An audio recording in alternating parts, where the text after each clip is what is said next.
welcome to this 11th episode of the Single Source, the product data podcast by PIMvendors.com. I'm Stefan Spijkers. I'm the co-founder of PIM Vendors and, well, your host for this session.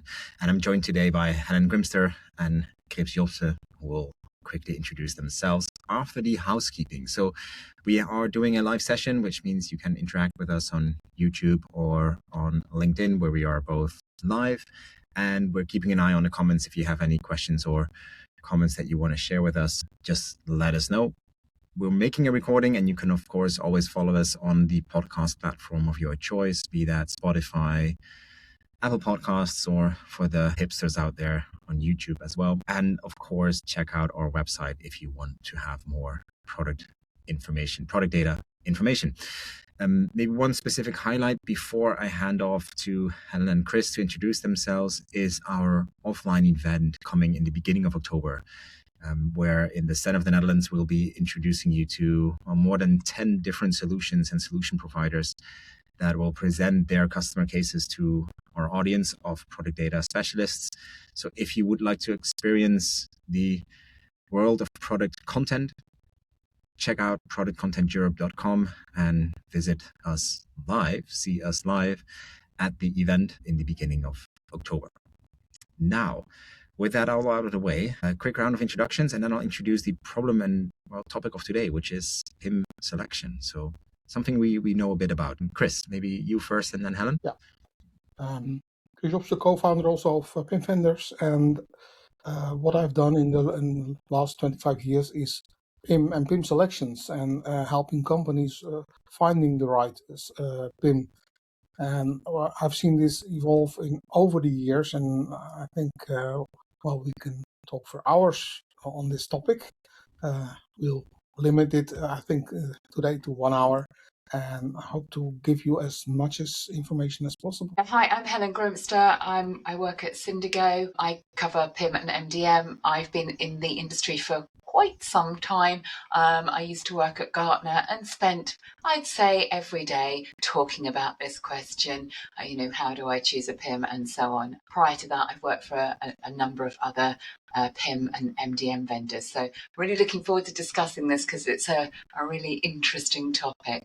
Yes, it is. I think maybe to kickstart, let's get the AI bit out of the way. It is a topic that covers and transforms every part of the PIM journey, be that the implementation and product data modeling, but also finds its way into the selection. And I think what we see, with every customer that we engage with, and I think rightly so, they did their research on ChatGPT or Claude. So these are very powerful tools that have, of course, a lot to say about why and how you should select the right fitting solution. But there's also sort of a word of warning here, because if you lack the right context, if you lack the right experience picking, not just in the IT solution, but specifically a PIM or MDM solution, you don't know exactly which questions you want to ask and need to ask. And what we also see is the dark forces of generative engine optimization or search engine optimization at work, where if you ask ChatGPT for the best solutions for a certain category and certain value chain position, like best PIM for manufacturing or best PIM for wholesale or best PIM for retail, it generates short lists that we would not automatically say comply with the categorization. So there is definitely a value to using these tools, but I would say definitely don't fare blindly on their suggestions and just focus on the tools that they shortlist. There are more than 250 PIM solutions out there, and that might be a good place to start as well. We work closely with about 50 of them, where we think we cover the market quite well. But there's new PIM solutions coming out each week, I'd say.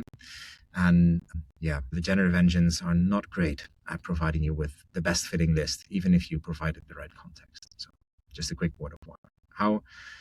How do you see that, Helen, or how do you see that, Chris? I totally agree. I mean, it's of course can be a really good place to start, but there is obviously the bias, or particularly if you're a smaller vendor or maybe more niche, you may not appear because you might not have actually been picked up. So whilst of course it's a great place to start your research, as you absolutely said, you really want to make sure that you're focusing on the right set of vendors that will meet your requirements. So I wouldn't discount it, but really don't rely on it. I think that's my absolute take on it as well.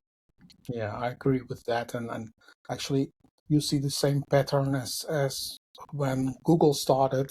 You ended up when you ask for the best PIM, some PIM solutions end up on top, and it doesn't have to do always with the best PIM, but with the best marketed PIM or things like that. So I think that asking for the best PIM is a question which is actually a non-question, because there is no best PIM. There is a best PIM for you, but not really in general. It's actually a great point, Chris. Yeah, and there is a best PIM for you, but it always depends. And I think what we have found doing, well, maybe more than 10 PIM selections last year, but more than 50 maybe in the past years, is that we see, of course, customers bringing their own solutions into these short lists, but we are always able to make it a very difficult choice, which means that we're able to enhance the internal shortlist that you have, or even provide you with a full 5-solution shortlist that are really difficult to distinguish from a best value or best fit perspective when it comes to your organization, your use cases, your ambitions, where what we usually see when a specialist is not involved, it is a short list of 3 solutions or 5, of which you can immediately scratch 3 after the first demo because they're totally a bad fit. They're a starter PIM for an enterprise customer or vice versa, or they totally don't connect with the requirements you actually have in your organization. Of course, you have the functional requirements. That's where mostly we focus on. But there's also the financial requirements, because there's a huge difference in pricing for several PIM solutions. And when you have a small budget, you come up with the pricing of an enterprise PIM solution. Maybe it's a functional fit, but not a financial fit. So that's also one of the topics we quite often see. And I would just like to throw a spanner in the works and say it's not just a technology decision. You've also got to think about the fact that this is potentially going to be change management as well. And I think you need to think, will the technology be accepted and so on. So I think there's many different facets to choosing the right PIM. It might be that you've got to make sure that your users are actually going to accept the change as well. Yeah, so preparation within the company is so important. It's not just IT department or marketing department, or you have to work on this together because it's a collaboration tool and you need to work together. You need to find the way how it will integrate in your processes. All right. So, like what we see usually is that people have some indication of their own requirements, right? That's where they start. They start preparing their PIM selection, maybe start with their own PIM and the frustrations they have today, but also, of course, come up with a list of requirements. What do we see going wrong when customers or prospects come with their own requirements to the table? Personally, I think that there's a tendency to focus on the pain points of now, as in this is what's not working for us, whether it's they've got so many spreadsheets and so on. But sometimes it isn't a tendency to be thinking about, what do I need for the next 3 to 5 years from my PIM? What's my strategy moving forward? And I sometimes, when I was at Gartner, it would be very much about the technical capabilities, when they hadn't even thought about the outcomes that they're looking to achieve. So I think there's a massive value in the capabilities from a technical perspective, but my advice would always be think about the pivot towards what you're trying to solve. That's just a first overall observation on when you get a massive list of requirements. And I'd also say, again, it could be that you've gone to AI and said, tell me what I should be looking for within a PIM, without really thinking about, is it relevant for me? That's just my first sort of initial thoughts on the subject. I agree with that. Chris? What I agree with that, but what I see also is that the knowledge what a PIM can do for you is a lot of the times it's lacking. So it's just, okay, we have a new solution, we have a new three-letter word within the company, and it's going to solve everything. So then when you look at the list of requirements, there's a lot of things like pricing we can do within the PIM. We can do all kind of things within the PIM, which, okay, when you work around, and some PIMs do things like this, and you can make some adjustment and things. But look into what's really the function of a product information management solution in relation to PLM, in relation to ERP, in relation to what your company needs in functionalities, and that's when a company has no experience with PIM, we have to adjust these things quite a lot. When they do have experience with a former PIM, with an earlier PIM within the company, it's mostly because the PIM was implemented not in the right way, and they struggled with things.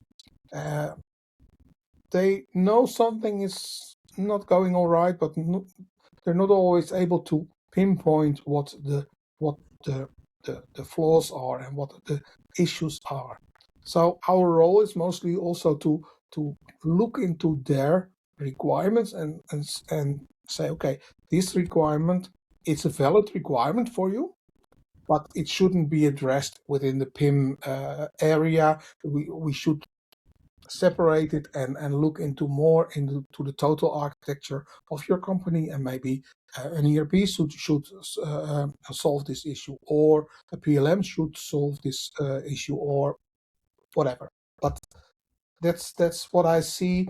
We have all kind of requirements which are not always pinpointed at the PIM solution or the PIM environment. I think it's also becoming quite difficult if you are making that selection with the newer terminology like PXM and so on, as to work out what you're actually looking for, because the PIM that maybe you chose, if you're replacing 10 years ago compared to the PIM of today, it's evolved so much, and as you say, what you can do within that has changed. But just because that solution offers it or you've seen it, do you actually need it? And I think that's a really important thing to think about, is, are you looking for what I would consider to be a PIM that does catalog management, or are you looking at something that does so much more, like supplier onboarding, maybe thinking about syndication and so on? So it's really understanding, what do you mean within your organization by PIM? And I think that's what you were saying as well. But of course, we are seeing an evolution within the space to extend out the capabilities of even just maybe a more niche PIM will have things like DAM built in and so on. So it's becoming quite difficult from a requirements perspective to unpick what you can actually do within that as well. And I think, to your point of, does that sit inside the ERP? Does that sit inside the PLM? It becomes quite difficult to unpick what you're expecting from the actual PIM solution. So it's educational as well. But it's also like, what do you mean with DAM, or what do you mean with this feature? I think understanding the requirements, and not just from your current set of requirements, but I think one mistake we also see is that if you look back only at what you're currently using and currently doing, it is a great starting point, but a PIM, or maybe any IT solution, but a PIM solution specifically, as it is such an embedded tooling in the heart of your organization, will stick with you for 7, maybe 10 years, if you do it right, at least. So you also want to make sure you don't choose a PIM that is too narrowly defined. You want to look at your ambitions and look at your markets, not next year, but 3 to 5 years from now, and see if that PIM still can serve those ambitions without a hitch. You don't want to feel like you're in a straitjacket 3-4 years from now. What you're saying is, it's the heart of your organization, and I think you're right saying that. But when you are at the table with ERP people, and they think they're the heart of the organization. So it's all a matter of perception and what are the viewpoints. So you need to build together this viewpoint on what is a PIM, what does it do for your organization, how does it fit in your organization, where does it make life easier for your ERP environment, etc., etc. So people are always afraid of changing things, and I think we should take away or try to take away this kind of fear within the organization. That's a good point. I mean, it is one step, right? And looking back and looking forward is one thing. I also see when you then take the results of these discovery processes or analysis within the organization, you get a long list of requirements. And what we usually see is, depending on which organization led that discovery, it is maybe 50 requirements from IT, but 200 from marketing, if marketing leads the discovery, and vice versa. If IT leads the discovery, they come up with the 200 requirements. The risk that I see is that, do you actually understand what you mean with a requirement like that, right? What is it that you really want? Okay, single sign-on is pretty straightforward, but we want the application to have a DAM available. Okay, what is a DAM, right? Or we want to have workflows to manage our process. Okay, what is a workflow? How do you define that step? How are you going to use that requirement in practice? That's where I see a lot of confusion happening also, and a disconnect between what people then determine that they need from a sort of requirements perspective, and from what they believe looking back and looking forward from an ambition point of view. But what do they mean with the list that they then have built? That's a really important point. I think it's understanding what does that capability look like in your organization, and the importance of it as well.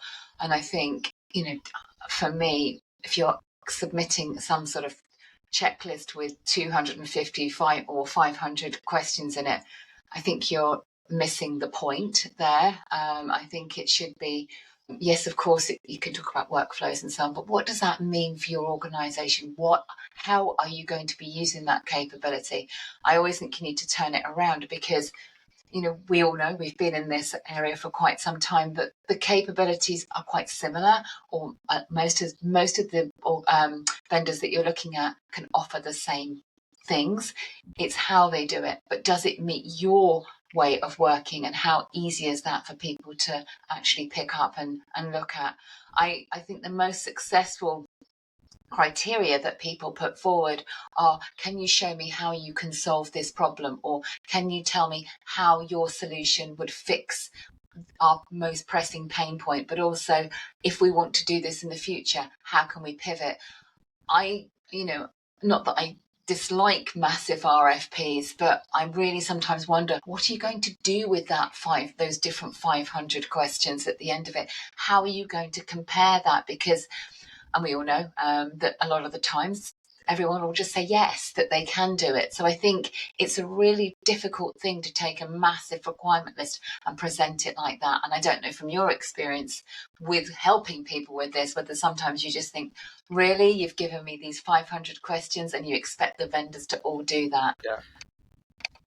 I can answer that, because this is what also where I come from 10 years ago, 15 years ago, because that was the way companies wanted you also to compare software solutions. That's the way it was. And we turned it around saying, okay, all those details, maybe they are important, but what do you mean by the details? That's the question you already asked. But we changed it and say, okay, what are the most important scenarios which you want to solve?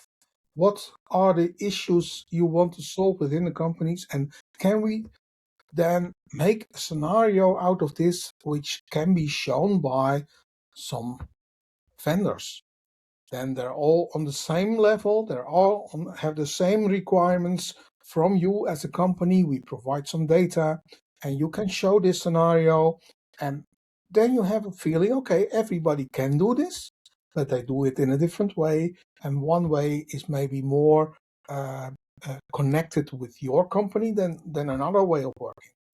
So I think that's a more natural way of going from a more broader perspective to more detailed requirements, because in the end, the detail requirements also matter. The detail requirements on technical connections, the detail requirement on all kind of modeling things. But in the end, the user wants to have an issue which needs to be solved, and not a list of requirements. I mean, it's, as you say, it's really important to ask things like, who's got the best workflow, who's got the strongest data model. I mean, they're really important questions, but they're not the ones that maybe will determine your success. I think that's really, you've got to be thinking about that whatever you choose, and as Stefan said, it's going to be with you for hopefully with you for 7 to 10 years. So it's really important that you feel comfortable with who you've chosen. And I mean, I think, and as you were saying, it's really, how is this going to work in practice in my business with my data and the scale that I have? And I think whilst you may have those massive list of requirements, of course it's important that it can do the things that you would expect it to do. But can it do it for what you're trying to achieve? And I think that's sometimes the disconnect, which is why you need to really think about, when you're talking to the vendors, can they actually do it in my scenario, which is what you were saying, Chris. Give them data, talk about the things that you're trying to solve. That way you can think, yes, I can see this actually delivering the improvements, the speed, the changes, the efficiency that I'm looking for from this solution. Because at the end of the day, you're not investing just to have better workflows. You're investing to make everything work for the business. So I think that's, for me, the most important thing. I don't know if you agree there, but it's much more around, does it work for me in my scenarios? Yeah, then we're coming to actually to the same conclusion. There is no best PIM. It's how it works for me as a company, and not just today, but also looking forward. Very hard to disagree, Helen. I think we all see those 500 questionnaire Excel sheets. Yeah, and I think they come from a good place, right? You think you need a PIM, that's great. You evaluate what you have and where the bottlenecks are. You do surveys and research with your team, and from that comes a list of requirements that you think are very important. But we also discussed that it is the translation of this list to actual use cases that is actually important, not the list itself, because the interpretation of every line, they tell a story. Actually, or behind them is a story that you're not telling in this spreadsheet. And what your team means by these 5 requirements together is then interpreted by a vendor, who then also needs to match that to his understanding of those requirements. And without that story, it's very difficult to get to a match. Without that scenario, it's very difficult to get a good match and a good grasp. It's a bit of a cliche, but if you create that list of 500 questionnaires, you ask your team 500 requirements, a questionnaire of 500 requirements. You ask your team to evaluate which ones they need, which ones are must-haves and which ones are nice to have. 90% will be must-have, 10% is a nice to have. And they then send that list to 5 vendors who use AI to answer all those questions. They can do everything. And everything they can't do, they can make happen for you within a few weeks of integration time or with a partner. So the actual informational value is 0, right? You wasted a lot of time or tokens maybe, and you're actually not one step further. You feel like you're in control, but you're actually not getting any results, unfortunately. Yeah, it's absolutely that. And I think, yes, of course, you need to know what you're looking for from a tool. But I do feel that, and this may be controversial, the days of RFPs of that scale should be over. really. It should be much more a practical view. I mean, of course, the demo of how the solution works is incredibly important, but that's you can have a fantastic clean demo where it looks amazing, but it's not really showing you the reality of how it actually works within your environment. And I think Chris touched on a really important point: is will it fit into, how easy does it connect into your existing ecosystem? And I think that's something that I feel is often overlooked: is do the vendors that you're looking at have the connectors to actually work with what you have right now, and how easy is that to set up? Because you're not going to swap everything out just to make sure that the PIM works. It's, can it actually sit within that in your existing environment? And I think that for me is sometimes not glossed over, but not really explored in the depth that it needs to be, because you've got to really think about how easy is this going to be, whatever it is that you choose to get the value from when you've made that investment. Maybe I'm jumping ahead, but I'm really thinking about when you're asking those questions, you can ask, who else has done something like this? Who else has got the same number of SKUs? Who else has got the same complexity? Can that vendor give you the confidence that they understand maybe your messy environment? Not that I'm saying everyone's got a messy environment, but everybody is different, which is why I think we're always going to come back to say there is no one perfect PIM. Everybody is going to see different things that they need in all of those 250 plus vendors. And we all want to have this ideal environment where there is an integration layer and blah blah blah, all kind of things. And we all know, well, sometimes it's there, sometimes it's not. So you have to look into what situation do we have at hand, and how do we need to plug in this PIM or DAM, and is there already another DAM solution? That's also a question. There's a lot of questions to be answered before you can come up with even a suggestion of a short list. But I think so you need to translate those lists of requirements into those scenarios, as Chris already mentioned. How many scenarios do you need to cover to get a good grasp if you want to get that data from either maybe their initial feedback on a scenario? I think what we usually do is we share the scenarios and we let vendors do a scenario-driven demo. But what number of scenarios would you need to have to get a good grasp of the match, basically? Actually, that depends a lot on the complexity of your organization. And also, you can define 7 scenarios, 10 scenarios, 20 scenarios. Does it give you more information than when you do 5 scenarios? Try to look for maybe some simple scenarios, but also some complex scenarios, and limit it to, let's say, 4 or 5 scenarios. And based on that, you can have a good view on what the capabilities are, how the way of working is within the solution. And do you buy a PIM solution with one demo? Mostly not. So start with 4 or 5 scenarios, and then when you build trust, when you build understanding within the company, you can say, okay, but having seen all of this with 3 or 4 PIM solutions, I saw something in demo number 4 which I haven't seen in 1.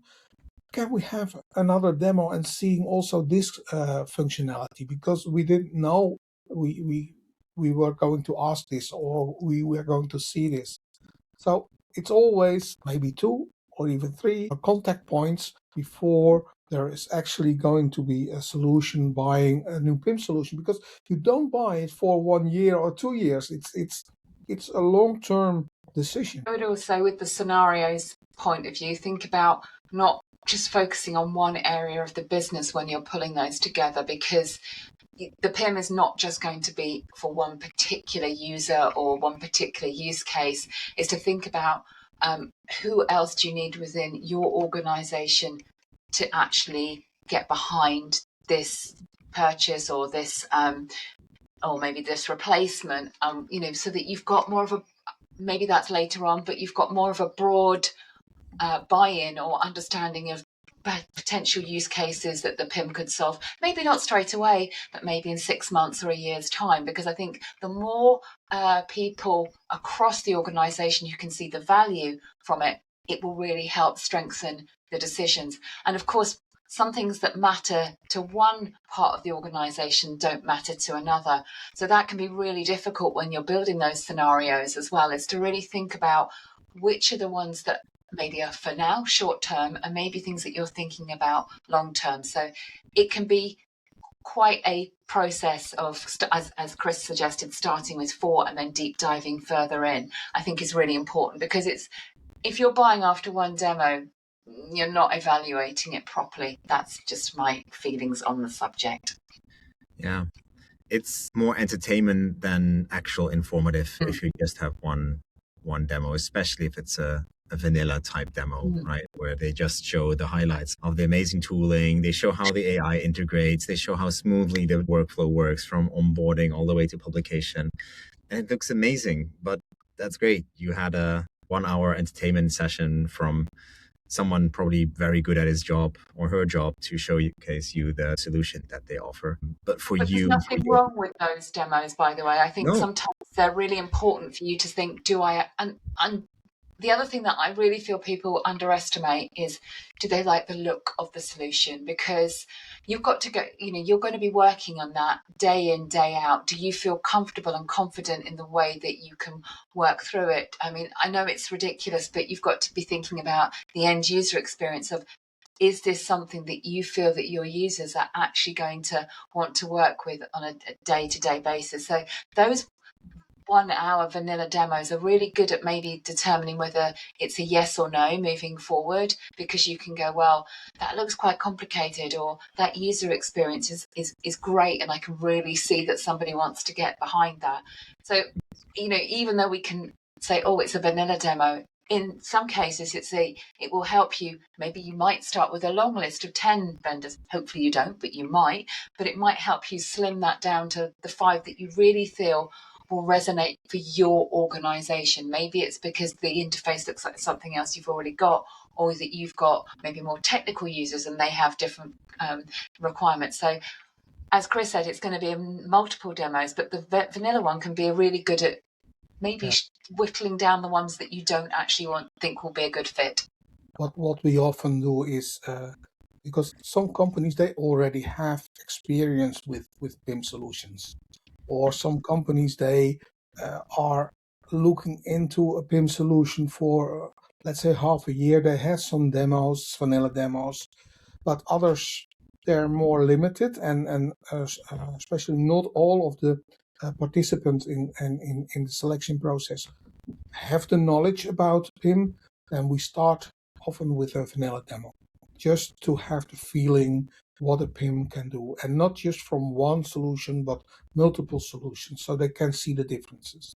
And then we gather the information to prepare scenarios.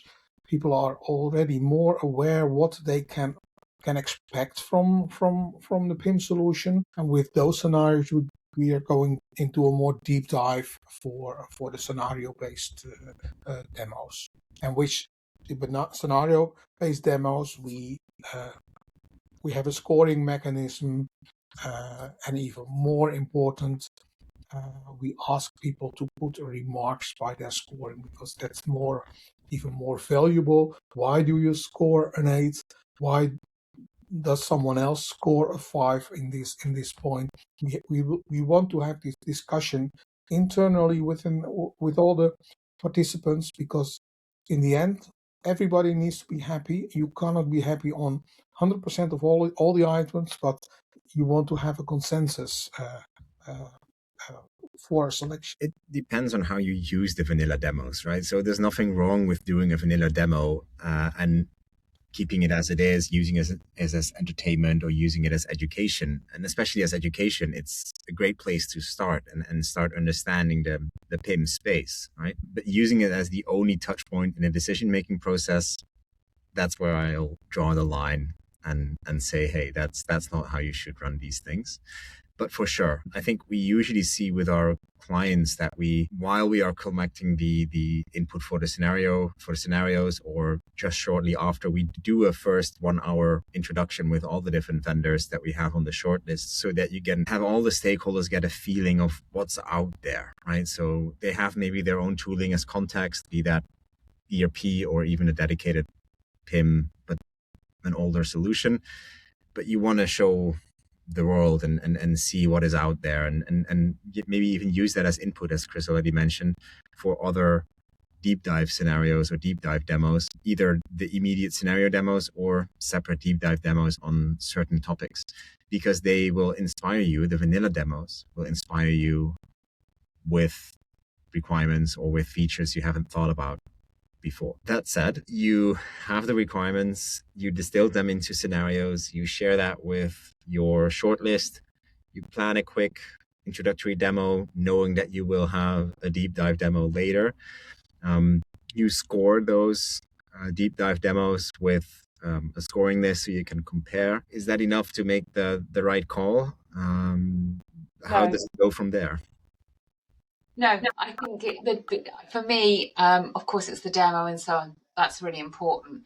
But I think we're missing a really important point within this selection criteria, which is around how is choosing this particular vendor or this particular set of criteria going to really help me? Because at the end of the day, you're going to have to get someone to pay for this. So you need to be thinking about taking all this into consideration. Do I already have a business case put forward for the spend? I mean, price, of course, is very important, and everybody has different pricing. We haven't really touched on that. But you would really be thinking about what are the success criteria? How can I measure the importance of this, the success of this? I think that's something that you really need to bring up during the evaluation, to sort of ask the vendor, how can, by implementing this particular tool, what will improve? How can we look at things like operations metrics that are going to improve? What the business outcomes will make us really think that we've made the right decision here? I think it's lovely to look at the demo. That's great, but how are you going to actually take what happens when you've bought the PIM and really showcase to the business that this was the right thing to do? I think that's where we sometimes get so caught up in the features and functionality. We're not thinking about how do we define success if we choose this particular solution. I don't know if this is something that you bring up, but I've always said, and particularly when I was talking to clients when I was at Gartner, you've got to be thinking about the outcomes of making this selection and what will good look like, and is this the right tool to really drive success in the business? I don't know if this is the right place to talk about that, but I do feel that getting so caught up in the RFP and the demo, lovely, but one of the really important things is this choice going to help me really make a big impact on the business? Yeah. How do you get to that answer then, Helen? So you need to tie it back into a business case. I think for PIM, this is sometimes harder than for more front-facing solutions, where like a commerce solution, it's easier to build a business case than for PIM, which usually sits more on the cost saving side instead of on the revenue generation side. Even though I beg to differ, and we could have a separate session maybe on specifically on that. But how do you build that business case, and how do you start that? I mean, for me, I think you have to be really honest about where your problems are right now. You have to be very sort of transparent about if things have gone wrong, what impact has that had on the organization? I think, if you are starting from scratch, what are you expecting the PIM to help you deliver? Is it faster time to market for your products? Is it making sure that you have consistency? I think it's going back to what are the KPIs that you're expecting to measure, because that's what you want to be putting forward for the business cases. If we spend X amount on the PIM itself and the implementation, which we haven't got time to cover, but we will have to cover at another point, what is that investment going to look like? What is my return on that? How can I measure the success of this project? Because that's what you're going to need to do from a business case perspective, and is to be saying, well, we've got, say, for example, 60% completeness in our data right now. With a PIM, we're going to expect to get, 95%. We know it's never going to be 100. But these are the things that you're going to need to think about asking.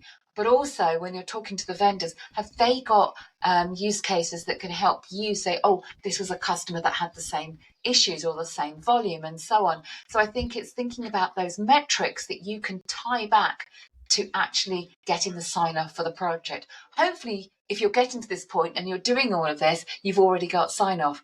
But we all know that sometimes we get right to the end of all of this and they suddenly go, oh, we haven't actually got a business case for this yet. So it's all very well, but are you actually at that point to get the sign off for it? I don't know if this is what you meant by that, but for me, it's all around what the business outcomes are, so that you can get that sign there off. are several And I think we forget that. There are several aspects within this business case. It all depends on the required functionality on the current state of the. So you need to have the current state of your company. And as an example, we produce a catalog every year. There is half an FTE or one FTE per year busy with producing this catalog. Can we reduce this, and how can we prove that it's going to be reduced? Things like that. And then quite often you can see, okay, it's not just an investment, but also a saving on these kind of things. And then building up this use case is very important with the company, with the requirements they have within the company. But you need also, and that's what you already mentioned, Helen, you need clarity, you need honesty, you need really people saying, okay, this is the current state. We want to improve it, and how can we do this? I know we aren't going to talk about implementation, but I do think it's really important that when you're doing the evaluation of the vendors, that you are also evaluating the implementation partners at the same time. And I've always said it's like a dating game, it's like a marriage, because you are choosing somebody. The vendor may be not, I'm not going to say it's not as long, of course it's important, but you won't be spending as much time with the vendor as you will with the implementation partner. So it's very important to make sure that when you're making the choice of which PIM that you're, I'm going to say, spending more time thinking about who's going to implement it for you, because that is where the success of the program happens. And I think that sometimes when we're looking at the capability list, fantastic, but for the RFP as well, it's making sure that when you choose the vendor that you've got the right person to implement it, or the right SI or whoever you choose to work with you to do that. And I think that is sometimes overlooked. And in my opinion, controversially, I feel the implementation partner is actually more important than the vendor. And I'm just going to leave that there.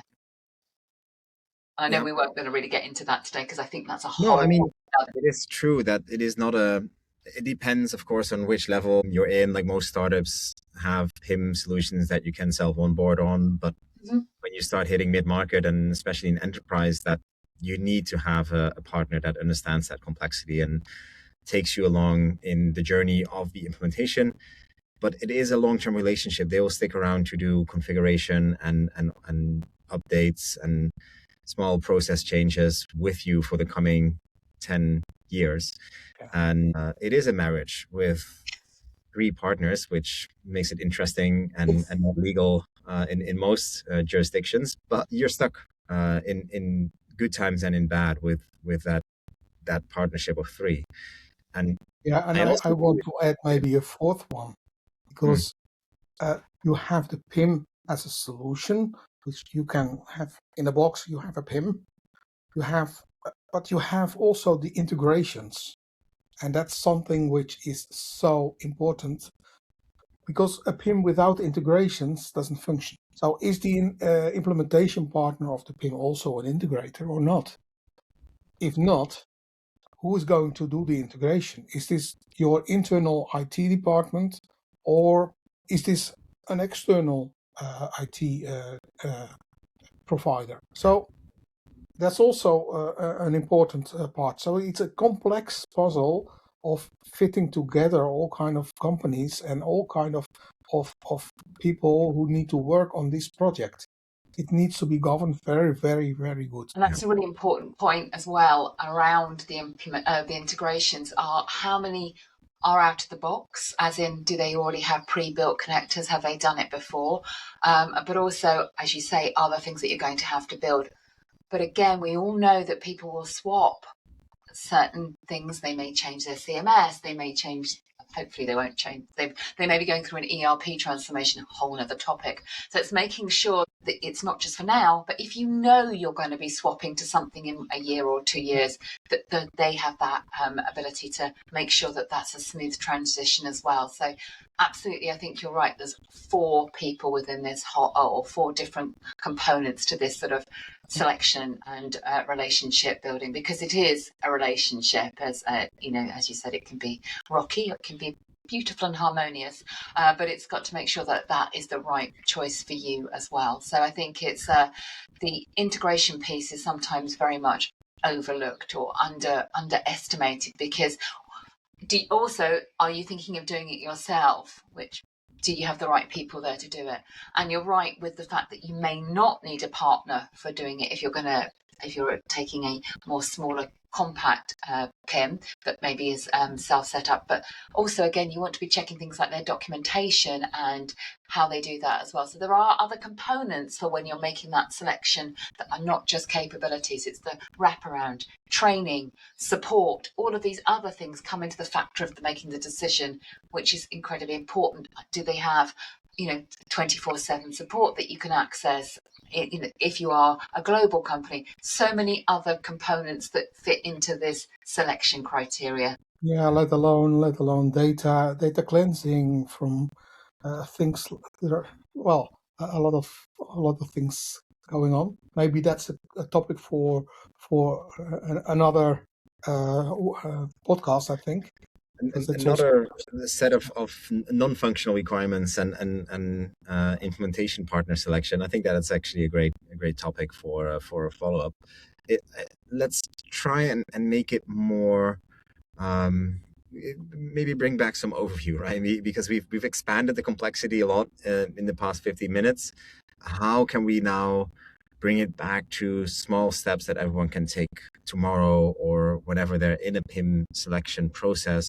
Where should they start to make sure they select the right PIM? That's for sure. Make sure they select the right partner. Make sure they choose the right integration path and maybe a different partner there as well. How can we bring it back to next steps that people can take when they are listening to this and want to continue with their PIM journey tomorrow?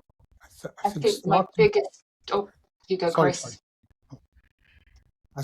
Starting is getting the right people together within the company, because it's not just from one department. And that's maybe one department is the initiator, but it's all people within the company, all departments which are involved in product data. I think that's a very important thing. I think my biggest takeaway really is that a feature checklist will tell you what the system can do, but it doesn't tell you what your organisation will actually achieve. And I think that's the biggest thing I would say is you, of course, can spend ages pulling together that 500 question RFP. Is it really going to help you with your selection?